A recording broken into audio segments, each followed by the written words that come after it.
For me, in the beginning, I tried to protect myself. I built. Donc au début, j'ai essayé de me protéger. I built walls of iron and walls of water, but nothing helped. J'ai construit des murs de fer ou avec de l'eau et rien n'a aidé. Et même le plomb, on nous a demandé le plomb, parce que tout à l'heure on me disait qu'il pouvait faire des cages de plomb. Lead, if lead helps. Je sais pas, tu veux traduire, Soso? Comment on peut dire Does lead or concrete help for the walls you can build? Concrete does not help, does not stop this, and lead may stop certain frequencies, but not all. Comment on dit en anglais le plomb, plomb? Lead. Lead, pardon. Donc il dit que le plomb ou le béton n'aide pas du tout. D'accord, ça aide pas du tout. You may be able to protect, for example, one side so that the attacks will be less. Donc tu pourras protéger une partie, en partie, ça réduira un petit peu les attaques. But you cannot live by protecting yourself the whole day. Mais tu ne peux pas vivre en te protégeant toute la journée, tout au long de la journée. Ça protège pas vraiment. It is not very efficace. It's not very. No. Alors, j'ai une question aussi, Soso, tu pourras traduire. Apparemment, en Afghanistan, on m'a envoyé un lien, il y a des soldats qui sont revenus et qui se plaignent des mêmes symptômes. Et peut-être ils auraient été aussi soumis à des radiations, à des ondes. Est-ce qu'ils sont entrés en contact avec ces gens? So, Mr. Moring, apparently we are reading that some soldiers in Afghanistan are coming back and they suffer from the same symptoms. So are you in contact with these persons? No, I'm not in contact with these persons.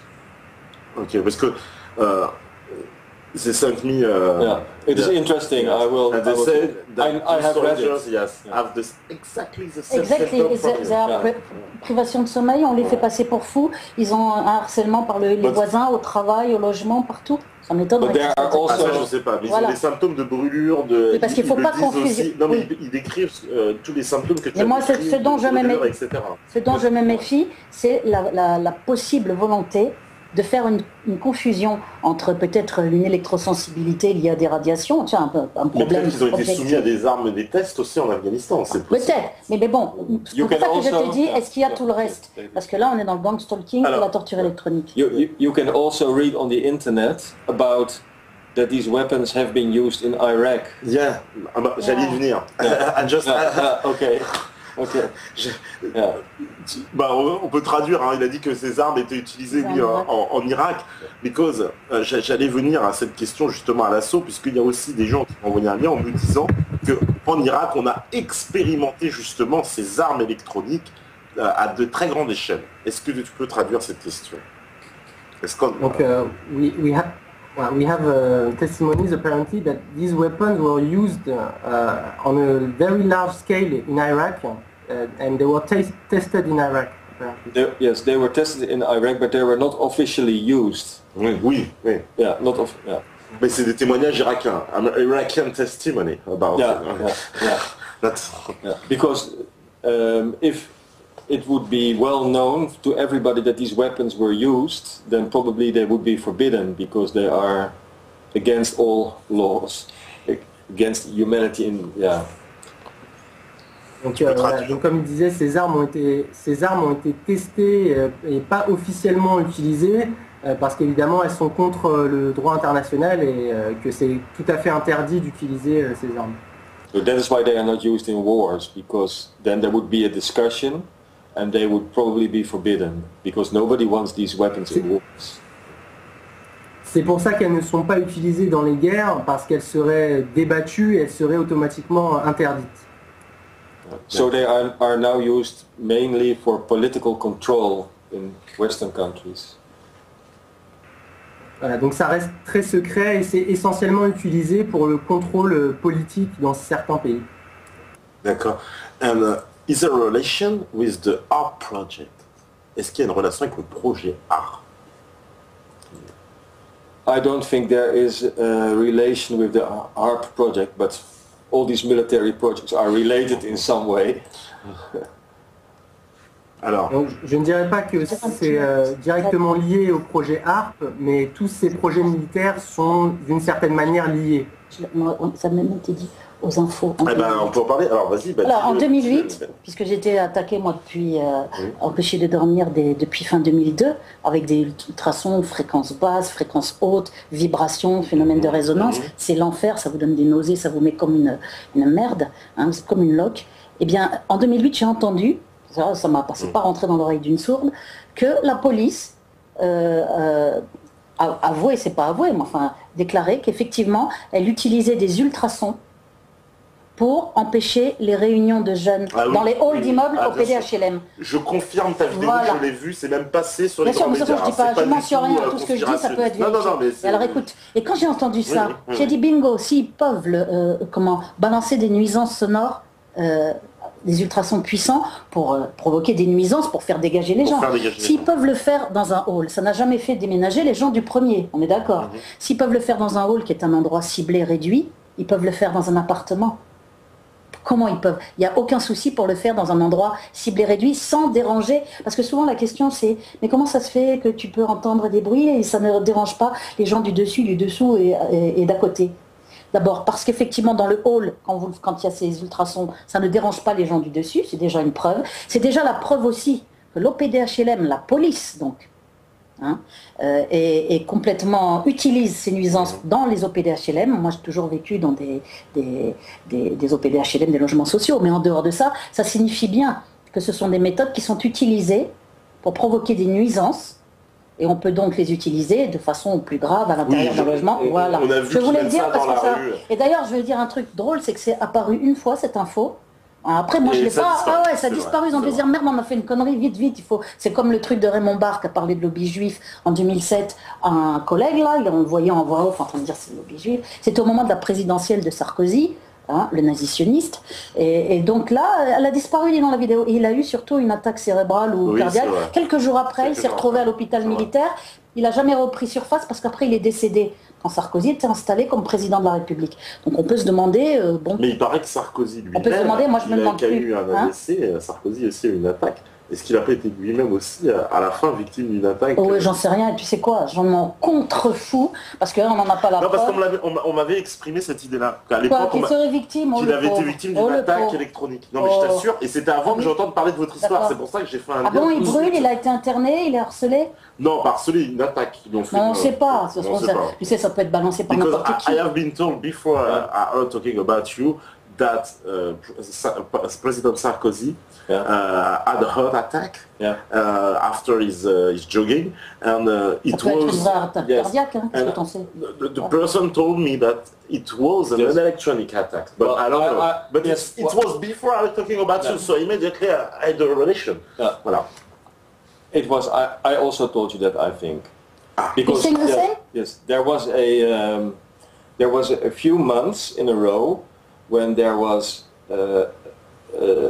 the boss of the NATO, de Hoop Scheffer from the Netherlands, he had a heart attack, and Sarkozy said something bad about the Americans, and 2 days later, when he was running, he fell down on the floor with a heart problem. C'est dommage, et pourquoi ils l'ont pas achevé là? And then there was also a minister in the Dutch Parliament, maybe a few weeks later, and she was standing there speeching, and she suddenly collapsed and fell on the floor. Absolument, voilà. Donc Sarkozy qui a fait une attaque quand il faisait son jogging, et une ministre allemande aussi qui a fait une attaque comme ça d'un coup. Oui, mais ça peut être aussi des attaques cardiaques, des vraies attaques. C'était dans le cadre, comme il explique, de certaines négociations avec l'OTAN, de choses qui étaient en cours. Donc moi j'ai eu la même histoire, et c'est avant de vous connaître. Et c'est quand j'ai eu, parce que je pensais que c'était un peu exagéré, et c'est quand j'ai vu votre histoire que j'ai dit, l'attaque de Sarkozy, finalement, elle était peut-être aussi... Mais dans ce cas-là, pourquoi ils n'ont pas attaqué Béchar el-Assad depuis le temps qu'ils veulent le tuer, tous les Fabius, les Sarkozy. Non, ça veut dire qu'on ne peut pas faire quand même ce qu'on veut exactement. Voilà, il ne faut pas trop raconter n'importe quoi. Avant la pause, j'ai une question. Peter, est-ce qu'on peut se protéger? Est-ce que vous avez trouvé un moyen de protection? Non. Do you find a protection? Is it exist? On a déjà parlé tout à l'heure. No protection. Nobody has found. nobody has found serious protection against this. No. Personne n'a trouvé de protection. You can search the internet, but people try, like I tried, and many others tried. But you cannot walk, you cannot live. Maybe you can sit in a hole in the ground, yeah, with all lead around you and water, but that's not alive. Ouais, voilà, on peut pas trouver de protection. Alors peut-être à moins de s'enterrer dans un trou au-dessus avec de l'eau au-dessous. Alors ouais, c'est effectivement très. C'est-à-dire qu'on a une vie atroce, on n'a plus de projet de vie, on souffre tout le temps, on est comme un zombie, on vit comme un zombie. Il faut que les gens le comprennent, ça. C'est vraiment. Ah oui, c'est un ministre des Pays-Bas, pardon. J'ai dit un ministre allemand, oui, c'est Dutch Pays-Bas, bien sûr. Ouais. Excusez-moi. It's also, like I told, it's overwhelming for new victims. Oui. Addiction. Tu peux traduire, Soso? Ouais. Donc ce qui est le plus horrible donc pour les victimes. Because when you are targeted in the beginning, c'est quand vous êtes ciblé au départ, they aim at removing you from your home. They want you to run away. Ils essaient de vous faire sortir de chez vous. Ils essaient de vous faire fuir. What they do is it feels like they cook and burn you out of your home. Et on ressent comme s'ils essayaient de vous brûler hors de votre maison, quoi. Ils essaient de cuisiner dans votre maison. So you will start running, and then you are lost. Donc vous allez essayer de fuir. Vous allez essayer de fuir et vous êtes perdu. Only very few people stay in their home and don't go away. Il n'y a que quelques victimes qui restent chez eux et qui ne fuient pas. I know people who come from America to Europe, to people from UK to Europe, people moving, going away from their home to escape the electronic torture. Je connais des personnes, des victimes qui fuient les États-Unis, la Grande-Bretagne, pour l'Europe, en essayant d'échapper à cette torture électronique. And does it work? Est-ce que ça marche? Absolument pas. Does it work for them when they escape from their home? No. Est-ce que ça marche? Most of the time not. No. Ah, la plupart du temps, ça ne marche pas.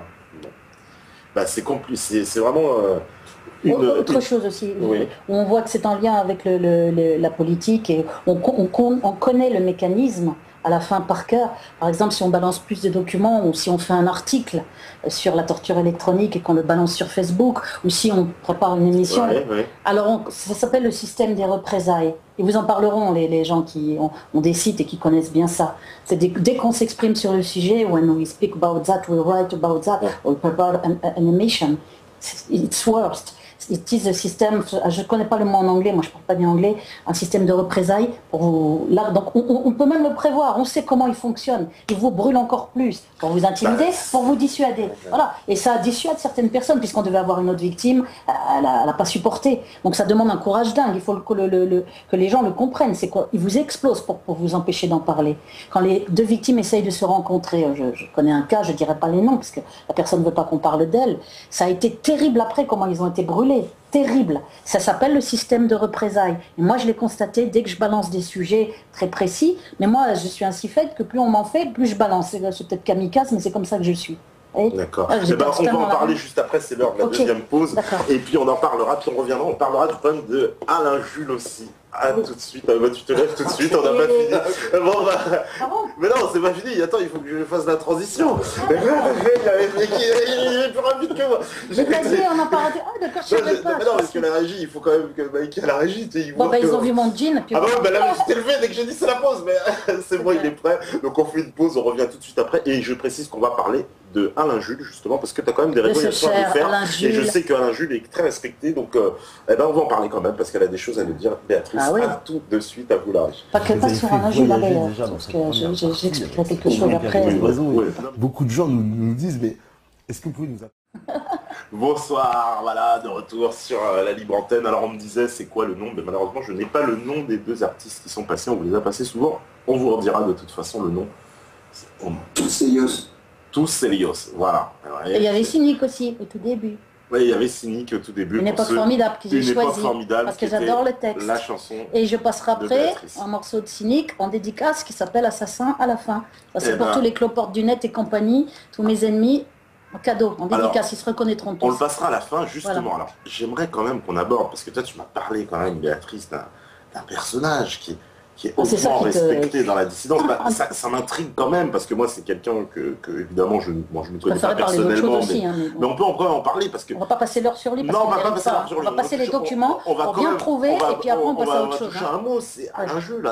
Voilà. Donc, vous tous, vous connaissez certainement le Alain blog. Jules Meignier, site AGM Communication. Voilà, il a un site, un blog qui est très très populaire. À l'époque, j'étais sur La Banlieue s'exprime. D'accord. Il était là avec un pseudo. Ouais. Moi, mon affaire, il y avait déjà un... La banlieue s'exprime avec Ahmed Moalek. Ahmed Moalek. D'accord. Je suis fait jeter de La Banlieue s'exprime du jour au lendemain sans comprendre pourquoi. Je suis resté un an dessus, le staff écrivait, on t'adore Béatrice. J'ai toujours, il y a les... C'est Ahmed Moalek qui t'a renvoyé parce qu'il était... J'en sais rien, tout d'un coup on m'a bloqué. J'avais de très bons rapports avec Ahmed Moalek, j'avais vu Dieudonné 2 fois à propos de mon affaire avec mes documents. Je défendais beaucoup Dieudonné sur ce site parce que c'est mes idées politiques aussi. Oui. Et donc, j'étais très aimée par le staff qui disait on t'adore, je balançais mes poèmes. J'étais la seule quasiment à écrire sans pseudo. Béatrice alors pourquoi ils s'en est pris à toi? Parce que bon, on va découvrir des documents à l'antenne. Parce qu'il y a eu un truc qui a été organisé très simple.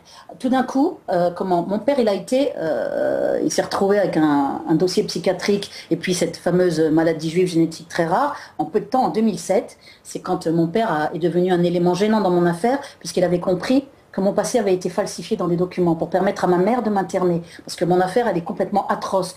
On est dans l'horreur. Et d'ailleurs, quand j'ai vu l'affaire Mera, moi qui connais les méthodes de Sarkozy depuis 2002, j'ai tout de suite compris que là, on falsifie la vie des gens. On raconte ce qu'on veut. Qui connaît la vie de Mera? Personne, même pas ceux qui prétendent la connaître. Ils falsifient les documents officiels. Moi, mes documents officiels ont été falsifiés sur mon enfance et mon adolescence. J'ai une plainte en cours avec partie civile à ce sujet. On m'a collé une consignation de 10 000 € dans tous les documents que je t'ai amenés. Il y a toutes ces preuves-là. Pour pouvoir la casser, j'ai dû faire appel de la consignation. J'ai tout fait. Ils m'ont pas interné par hasard. C'est parce qu'il y a tous les documents dans mes plaintes. Mais donc, pour en revenir là... juste la parenthèse Alain Jules, parce que c'est quand même énorme. Alors, en 2007, j'étais sur La Banlieue s'exprime. Oui. J'avais appelé Soral qui m'avait guidé sur La Banlieue s'exprime. Ahmed Moalek m'a emmené voir Dieudonné. Donc là, je connaissais. Moi, je balançais mes postes politiques et j'étais devenue connue sur le site. Et apprécié. En tout cas, c'est ce qui est écrit. On t'adore, on te lâchera jamais, nanana, nanana. Bon. Et puis finalement, début 2008, on m'a lâché du jour au lendemain. Et moi, j'ai demandé, I have problems with fire, very strong. Ça fait roter, j'ai des boules de feu là. Et la tête aussi, me brûle beaucoup. Et j'ai demandé, et j'ai envoyé des messages à Ahmed Moalek. Pourquoi est-ce que je ne peux plus intervenir sur le site? Il ne répondait pas. J'avais son numéro de portable, je l'ai appelé plein de fois. J'ai dit, mais moi je suis en danger.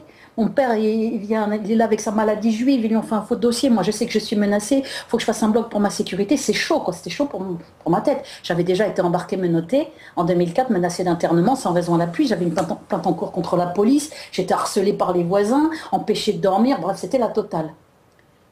Aucune réponse. J'ai fait comme je suis tenace, j'ai insisté. J'ai laissé un message, 2 messages, 3 messages.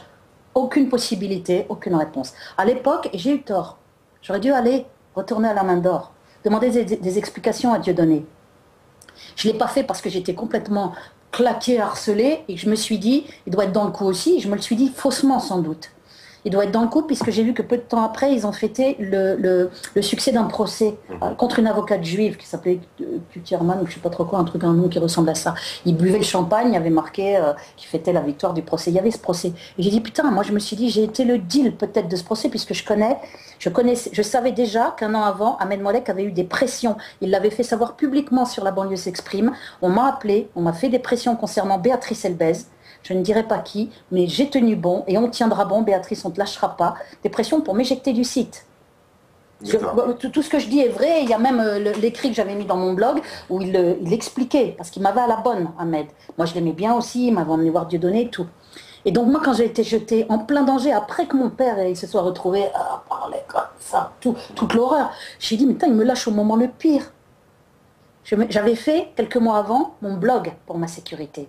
très important chronologiquement. Parce que je pense que là, la clique s'est dit, il faut la dégager coûte que coûte. Il faut la dégager du site La banlieue s'exprime, où elle est très appréciée, où elle est devenue connue parce qu'elle est la seule à écrire avec son vrai nom et pas de pseudo.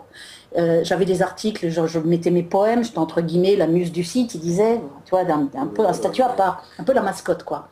Et il avait déjà eu des pressions, on me protégeait un peu, enfin, je me sentais, c'était le seul endroit où j'étais un peu protégée.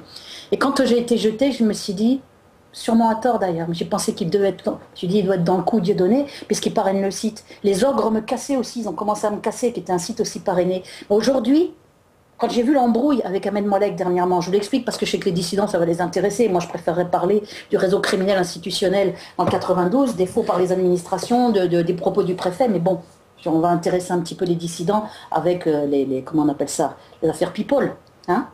Bah, donc au moins... Inside dissidence, les affaires people, oui. Eh bien, les affaires people, j'ai compris quand j'ai vu le gros fight là entre Ahmed et Dieudonné, j'ai pigé à ce moment-là, je me suis dit, mais si ça se trouve, Dieudonné n'a jamais été dans le coup. J'avais fait moi un article, j'avais mis au bal des salauds, Dieudonné fête la victoire avec Ahmed Moallek. On ne me répondait plus, on me jette en plein danger, isolé. La Ligue des droits de l'homme ne répondait pas, ils le savaient tous. Vraiment, j'étais en danger pour ma vie. Ils savaient dans quel état était, il y avait déjà la maladie juive génétique très rare inventée par le professeur Pascal Richman, CHU Rangueil-Toulouse, j'adore dire son nom. Eh bien, rien à voir avec la maladie du gaucher, parce que ça, on oublie. Non, rien à voir. Diagnostic fait a posteriori qui expliquerait une démence soudaine et après qu'on devienne muet quand on fait des accusations de faux dossiers psychiatriques. C'est une super maladie, vachement commode. Et donc, quand j'ai vu ça, je me suis dit, si ça se trouve, pardon, excusez-moi, c'est la torture électronique, là. Je brûle ici, j'ai ça fait des renvois. You know, when we you know, yeah, confirme que je suis pas folle. Can say is not, tu peux lui demander en anglais, c'est la vérité, ça il en a parlé tout à l'heure. Donc quand j'ai vu ça, je me suis dit, Ahmed, ça se trouve, on fait ça tout seul. Il m'a viré tout seul, il a fait son deal, puisque le procès était contre une avocate juive qui faisait un procès à LBS, je crois, à La banlieue s'exprime.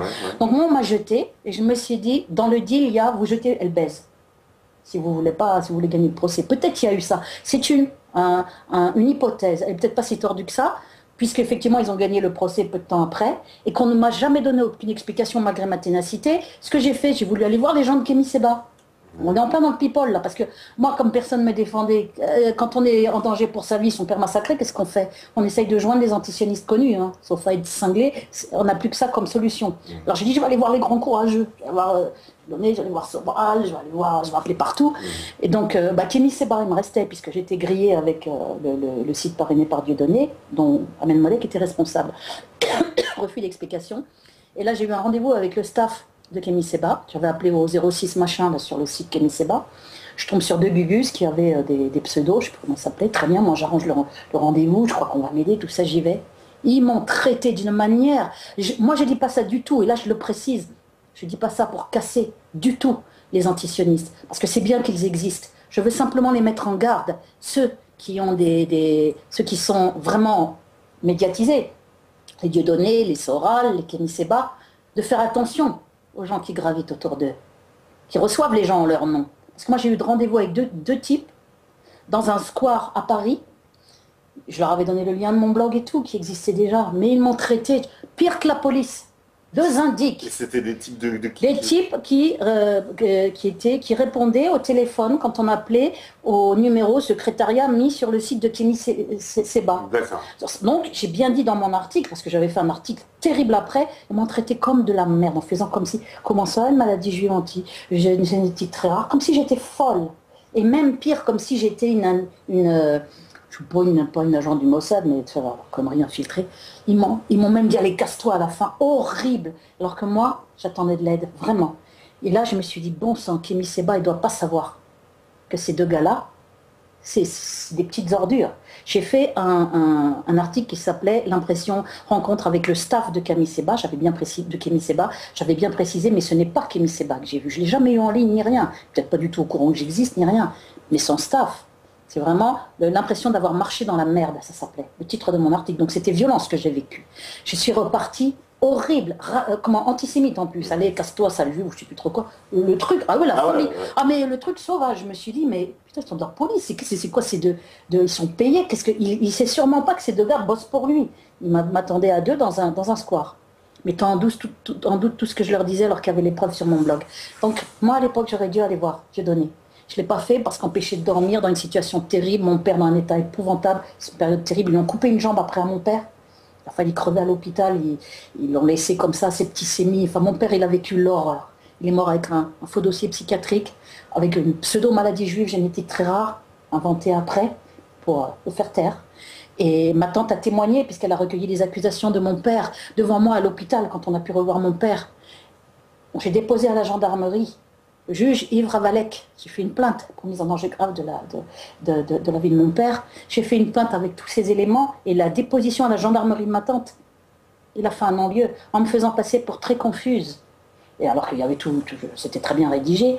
Et il a parlé de problèmes psychologiques de la partie civile. Il a occulté totalement tout ce qui était déposition à la gendarmerie, témoignages de ma tante, etc. Et vous savez ce que j'ai fait? J'ai tellement eu peur pour la vie de ma tante que j'ai dit, ok, tu restes sur le non-lieu, Béatrice. Tu fais pas appel. Par contre, j'ai fait appel pour les plaintes me concernant moi, celles m'exposant moi, c'est-à-dire ma plainte contre la police, déposée dès 2004 quand on m'a embarqué menotté. Donc j'explique à toute vitesse qu'on m'a embarqué menotté en 2004, 15 jours après qu'un gardien de l'OPDHLM, Roland Vurbel, de l'OPDHLM du 92 et de la délégation Nanterre, m'a dit, je vais me renseigner à propos de votre histoire parce que je ne comprenais pas pourquoi j'étais harcelée aussi la nuit avec une diffamation locale en ayant déménagé à Nanterre, puisque pendant un an, le problème n'a pas pu se résoudre à Saint-Cloud. Et une voisine et moi, arabes, on était harcelés en même temps, studio mitoyen, on a dû dégager, tout était couvert.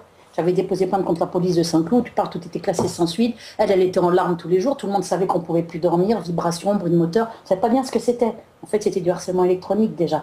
On a dû dégager, moi, relogé par la préfecture comme fonctionnaire. Je vais vite pour laisser du temps après à Peter pour parler. On m'a relogé à Nanterre. Rebelote dès le premier jour. Un voisin à côté, qui dit « Malade mental, allez vous faire soigner dès le premier jour ». Je me dis « Mais c'est quoi ce bordel? C'est la même chose qu'à Saint-Cloud ». Je vais voir ce gardien, très sympa, Roland Vurbel, et paix à son âme, puisqu'il est mort. Et je lui explique, je lui dis, j'ai déposé plainte à Saint-Cloud, il y avait un harcèlement nocturne, une diffamation locale, on a commencé à me faire passer pour folle alors qu'il y avait des années que je vivais là, sans problème. Et c'est consécutif un peu après des courriers, juste après des courriers politiques, 4 de suite, donc chronologiquement ça a commencé là. Et je dis, j'arrive à Nanterre, rebelote. Là, il me dit, je vais essayer de savoir ce qu'il en est au niveau de la préfecture. Je reviens dans une semaine, je reviens une semaine après, et je le dis parce que c'est très important. Et là, il me dit, qu'est-ce qu'on vous a dit? Il me dit un très haut responsable. Moi, je dis qui? Je ne peux pas vous le dire à cause de mon devoir de réserve. Très bien. Son nom, c'est Roland Vurbel, gardien au PDHLM. Et il me dit, voilà, il m'a dit, parce qu'il avait accès à des réunions placées, il m'a dit, il y a un dossier psychiatrique, ne vous en mêlez pas, n'en parlez pas. Moi, je l'écoute, j'ai comme un frisson dans mon dos, je dis, mais c'est quoi cette histoire? Il n'y a aucun dossier psychiatrique, j'ai jamais eu la moindre consultation. Qu'est-ce que c'est que ce truc? Et là, je lui ai dit, je suis dans une salle à faire. Je lui ai dit, je suis dans une salle à faire. Il m'a dit oui. Mais alors, c'est quoi le rapport avec Alain Jules? Alors le rapport, ça veut dire, je sais pourquoi j'explique ça, parce qu'Alain Jules, tu fixes là-dessus, mais il faudrait que les gens fixent sur le fait qu'en préfecture, que 3 mois après que j'ai reconverti ma plainte avec partie civile, il y a donc eu un malaise dans sa loge, il est décédé quelques heures plus tard, ce Roland Vurbel, bon, malaise au travail, mais il faut que les gens comprennent donc que dès 2004, en haut lieu de la préfecture de Nanterre, on racontait qu'il y avait un dossier psychiatrique concernant Béatrice Elbez, qu'il ne fallait pas en parler, pas s'en mêler. Je suis désolée, quand il y a un dossier psychiatrique, parlons-en, on s'en mêle. Ça veut dire que dès 2004, 15 jours après, moi comme une andouille, j'ai fait savoir ce que j'avais appris au maire adjoint de Nanterre. 15 jours après, tentative d'agression, j'appelle la police, elle ne se déplace pas, par un digue d'à côté, tentative d'agression, ils foncent sur moi, j'ai juste le temps de fermer ma porte, il atterrit sur la porte, moi, tremblante derrière, j'appelle la police. La police ne vient pas, ils me disent de venir 1 heure après. 1 ou 2 heures après, il ne venait pas. Je leur ai dit, mais venez le calmer, parce que moi, je suis au 8e, il faut que je sorte. Et j'ai peur qu'il me voie par son œil de... Donc, venez, je viens. J'attends complètement claquée sur mon petit banc, toute seule. Je donne un coup de bigot à mon directeur, Jacques Nemo, pour lui expliquer ce qui m'est arrivé, puis j'attends. Et puis, il y a un lieutenant qui vient, omnes, vous êtes Béatrice Elbez, oui, on s'occupe de vous dans pas longtemps, etc. Et puis finalement, c'est 4 flics. Au bout d'un moment, j'attends un bon moment claqué. Quand je suis claquée, là-bas... à la police, je ne parlais pas, silencieuse sur mon banc, eh bien, ils m'ont foncé dessus, ils m'ont menotté brutalement dans le dos, et ils m'ont dit, on y va, ils m'ont baissé la tête, genre la femme de Mesrine ou de Ben Laden, et ils m'ont balancé dans une voiture et m'ont emmené à l'hôpital, devant un psychiatre. Oui, ah oui, non, mais c'est pour ça quand je t'ai dit il y aurait de quoi parler pendant 3 heures. Si les gens veulent, je réponds à toutes les questions parce que ça va au-delà de tout ce que vous pouvez imaginer. Et si jamais on le fait, ça faudrait le faire avant que je crève parce que là, à mon avis, là, je suis plus que dans le collimateur. Ils en sont déjà à m'interner, à me cramer la tête pour essayer de me faire taire. Il y a des plaintes en cours réactivées, une dénonciation d'internement arbitraire avec menace à l'appui en 2013 que je me taise, sinon on me réinterne avec injection. La procédure n'est pas encore entamée, elle devrait se faire, m'a dit Alain Benajam, via le réseau Voltaire, dont j'ai normalement, ont-ils écrit, le soutien juridique et politique. Je le dis parce que c'est important, que je suis en terrain miné, sans aucune couverture, exposé plus que dangereusement. Il y a un blog avec tous les documents, avec les noms, que je couvre toujours par l'article pénal sur la légitime défense, vu ma situation. Et donc, j'en reviens, m'embarquer mes notés, je me suis retrouvée comme ça, là, tu sais, comme à l'école, devant le psychiatre. J'ai demandé pourquoi j'étais là, il était incapable de me dire. Il me dit, trouble du comportement. J'ai dit, très bien, est-ce que vous pourriez me préciser lesquels? Il n'a rien pu me... Et qu'est-ce qui a été marqué sur le... Rien, aucun dossier. L'internement, c'est-à-dire il y a 3 motifs d'internement. En 2004, rien n'a été fait. Il a dit, ok, il y a un problème, il est allé voir les flics. On a attendu, j'ai cru qu'on allait me garder. Et les flics m'ont ramené devant ma tour. Ils sont même pas venus. D'accord, ils n'ont pas voulu t'interner. Mais il n'y a eu aucun dossier de fait, puisqu'en fait, j'ai refusé l'entretien. Il m'a dit, voilà, vous acceptez ou vous refusez l'entretien. Il m'a dit, heureusement. J'ai dit, puisque vous ne savez pas plus que moi ce que je fais ici devant vous, manifestement, puisqu'il ne répondait pas quand je lui dis, très bien, est-ce que vous pourriez me préciser quel trouble du comportement? J'attendais, comme ça, menotté dans le dos. Il ne répondait pas. Et ils vous menottent très violemment pour vous déstabiliser avant. Hein. C'est-à-dire qu'ils espèrent, ce qu'ils espèrent, c'est qu'on va arriver devant les flics en criant. Donc c'est là où il faut avoir un putain de sang-froid. Moi, grâce au ciel, plus c'est grave, plus j'ai du sang-froid. Hein, bon, c'est inversement proportionnel. Et c'est quoi le rapport avec Alain Jules? Et donc, le rapport avec Alain Jules, oui, je sais, tu fixes sur... non, parce que les gens aussi, comme on a annoncé, ils demandent... alors, d'accord. En 2007, l'affaire, c'était pour montrer, je parlais de tout ça pour que les gens, parce que j'ai peur de ne pas avoir le temps de le faire, comprennent qu'il y a un réseau criminel institutionnel dans le 92, où en haut lieu de préfecture, on raconte que vous avez un dossier psychiatrique. C'est donc bien la preuve qu'il y a des machinations pour faire passer les gens pour fous, avec un système de harcèlement qui ressemble au gang stalking, qui est d'ailleurs calqué sur le gang stalking. On vous prive de sommeil, on vous fait passer pour fou, on vous fait harceler par des voisins qui font des fausses déclarations. L'OPDHLM est dans le coup, la police est dans le coup, la préfecture est dans le coup, le TGI est dans le coup. Les juges font des non-lieux en occultant toutes vos preuves, y compris de témoignages de harcèlement nocturne par un secrétaire national comme Christian Deves. Ils vont loin, ils vont très loin. Ça avec François d'Angléan, la ici, tout ça c'est confirmé. Alors, hommage à François d'Angléan qui a parlé de mafia judiciaire. Ce sont exactement les mots que j'ai mis dans ma lettre ouverte à Christiane Taubira fin 2012, où j'ai parlé de mafia judiciaire et de collaboration à des procédés criminels. En justice, on occupe des documents, on fait des non-lieux. Pire que ça, la doyenne des juges vous envoie une expertise psychiatrique dans une affaire où vous dénoncez une traque en psychiatrie étatique. Ça va très loin. Il faut que les gens sachent jusqu'à quel point ça va.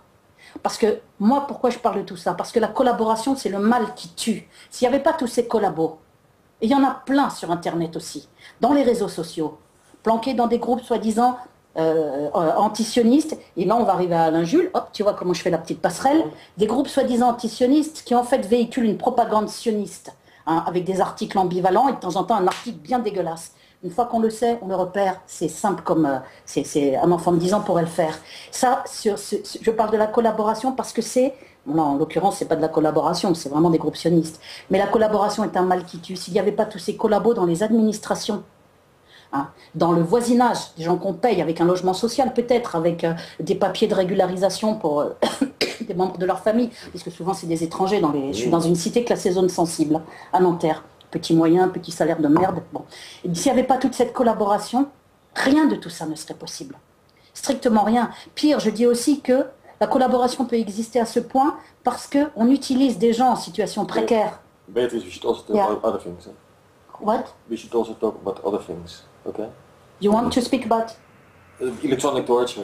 Yes, but you want to speak about Alain Jules. I was voilà, moi j'aimerais qu'on finisse juste avec Alain Jules. Okay, I was still here for my case. And I speak. But you speak a very long time about the case. Yeah, voilà. Yes, bon alors Alain Jules, pour finir, il faut qu'il balance les documents. Oui, mais voilà. Il m'a donné rendez-vous. Il m'a donné rendez-vous une fois que j'ai été jeté de la banlieue s'exprime. Et soi-disant, il avait vu mon blog, il connaissait mon affaire, en tant que journaliste à la Défense, je suis venue. Il était là en fait, j'ai compris après puisque j'ai vu sa photo. Il était là à table avec son ordinateur, mais moi, le connaissant pas, je ne l'ai pas reconnu.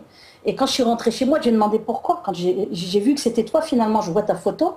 Pourquoi est-ce que... Et là, il a commencé à me démolir, à me faire passer pour une folle qui sortait d'internement, à faire des sites, dont les sites Elbez et la paranoïa, avec scènes de viol, fesses de femmes noires, marqué Béatrice Elbez, B-A-I-S-E. Il y a tous les documents, j'aimerais qu'ils soient envoyés, avec marqué « Je suis juive, mais je n'aime pas les juifs ». Il m'avait dit dans nos échanges de mails qu'il était, et il disait ça sur son site AJM Communication, il disait qu'il était issu de la communauté juive lui aussi. Il y avait des discussions après pour me casser. Il avait dit avant, il m'avait même dit « Ah, t'es mignonne à croquer ». Bon, c'était il y a 7 ans, hein, j'avais pas la même tête. « Tu es mignonne à croquer comme les filles de chez nous ». Enfin, tout un... Moi, je croyais qu'il allait m'aider en tant que journaliste antisioniste. Hein. Il m'a cassé, il a fait ses sites, il a fait des articles avec des titres tels « Leave Béatrice Elbez alone », avec des discours « Laissez-la voler, tel l'archange pour me faire passer pour une frappadingue ». Il a fait des faux posts avec usurpation de mon identité, hein, marquant j'ai bu du sperme de vache, lol, ou je suis cinglé. Et signé Alain Jules, elle sort d'internement psychiatrique, elle va bientôt y retourner, etc. Et avec des posts qu'on peut voir clairement, j'ai tout copié-collé, j'ai porté plainte. Il y a eu un classement sans suite, j'ai fait appel du classement tellement les sites sont violents avec des scènes de viol, orgie avec Béatrice Elbez et les nazis. Avec une femme tenue là par des soldats, on verra sur le site, puis à la place du sexe de la femme, je ne sais plus à ma photo, je ne sais pas trop quoi. Enfin, ça va, c'est vraiment... Il a mis des documents contre lesquels j'avais plainte en cours sur le site aussi, en marquant mon enfant, non, je ne suis pas folle, mon enfance, ma mère, blablabla. La cour d'appel m'a pas... J'ai fait appel, ils ont répondu, la décision n'est pas critiquable, sans s'en expliquer davantage. Donc Alain Jules a fait un travail de collaboration à des procédés criminels sarkoziens, avait dit qu'il était issu de la communauté juive, je le crois volontiers vu ce qu'il a fait après, à un site à voile et à vapeur. Je vous invite à regarder Monsieur Connard soutient Dieudonné, qui en fait est une vidéo qui casse Dieudonné. Je vous invite à regarder les documents, que j'espère que Michael il s'appelle. Oui. J'espère que Michael va les passer. Parce que moi je lui avais rien fait à ce gars-là. Et il m'a fait passer pour une folle, c'est-à-dire qu'il a fait ça juste après que j'ai fait mon blog pour ma sécurité et on retrouvait agglutinés partout autour de mon blog tous ces articles de merde, parce qu'il n'y a vraiment pas d'autres mots. Voilà, alors maintenant, faites attention, c'est un collaborationniste de la pire espèce. D'accord, alors une question justement... Protégé en justice. Une question pour Peter, tu es toujours avec nous, Soso? Vas-y, excuse-moi. Soso, tu es toujours avec nous? Toujours. Voilà. Donc la question c'est, est-ce que Peter, lui aussi, il a subi des pressions judiciaires un peu comme Béatrice, c'est-à-dire une espèce de pression de l'institution judiciaire ou policière? So, Peter Moring, were you subject to any judiciary pressures or any form of judiciary pressures or institutional pressures? No, I managed in the beginning when this started. I managed to just get enough time to think, and it was enough for me to keep trying to act normal. I understood what was going on. There was an incident. When because I do running. Tu peux traduire ça, vas-y. Donc heureusement pour moi, j'ai eu suffisamment de temps pour préparer ma défense, etc., pour réfléchir à tout ce qui m'arrivait. Et il a eu un incident, il m'est arrivé un incident une fois parce que je courais, donc je faisais du jogging, je suppose. I do jogging and I also do sometimes tiger balsam on my leg. Donc je fais du jogging et je porte, vous savez, les poids qu'on porte aux chevilles. And one day I got very big burns the next day. Et un jour j'ai eu des graves brûlures le lendemain. Blisters, very big blisters. And I went to the hospital and they taped it, but it was very, it looked terrible. Des grosses ampoules en fait, et j'ai eu des très grosses ampoules et j'ai été à l'hôpital et c'est vraiment pas des ampoules normales. And the doctor looked at it and said, "What has been happening to your leg? Did you went into the lamp sun? I don't know. When you heat your body with a lamp." She asked me if I did something like that or went to a sauna or. But it was not the case. Donc le docteur lui a demandé qu'est-ce que vous avez fait, qu'est-ce qui est arrivé à vos jambes, est-ce que vous avez fait des UV, etc. ou vous êtes allé au sauna? And then in the weekend, I went to the weekend doctor because it was all water coming out. Et donc tout au long du week-end, il y a de l'eau qui sortait de ces ampoules. And the weekend doctor said, "What has happened to your leg?" Et encore une fois, le docteur lui a demandé, mais qu'est-ce qui est arrivé à vos jambes?